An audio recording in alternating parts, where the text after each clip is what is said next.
Average surface temperature is now approaching minus 100 degrees Celsius, minus 148 degrees Fahrenheit. To put that into perspective, the coldest temperature ever recorded on Earth was minus 89.2 degrees Celsius, minus 128.6 degrees Fahrenheit, in Antarctica. The entire planet is now colder than that record by a significant margin. Every continent, every ocean, every city is now a frozen wasteland. The atmosphere, a ghost of its former self.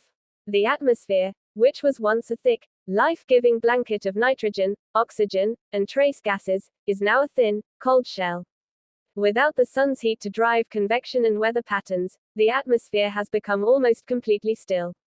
There is no wind. There are no clouds. There is no sound. Imagine standing on the surface of the Earth and looking up.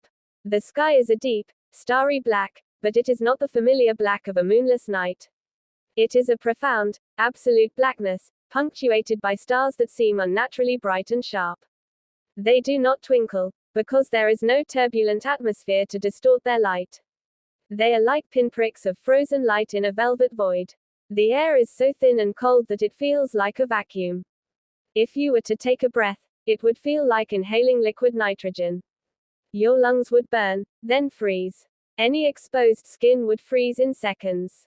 The moisture in your eyes would crystallize, blinding you. The air itself is a weapon. The oceans, frozen solid. The oceans, which once covered 71% of the Earth's surface and held the planet's heat, are now frozen solid to a depth of hundreds of meters.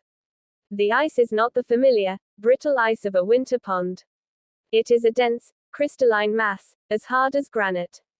The pressure of the ice has crushed any remaining ships, structures, or debris on the seafloor. Imagine standing on the surface of the Atlantic Ocean.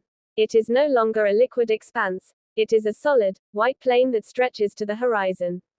The ice is so thick that it does not crack or groan underfoot.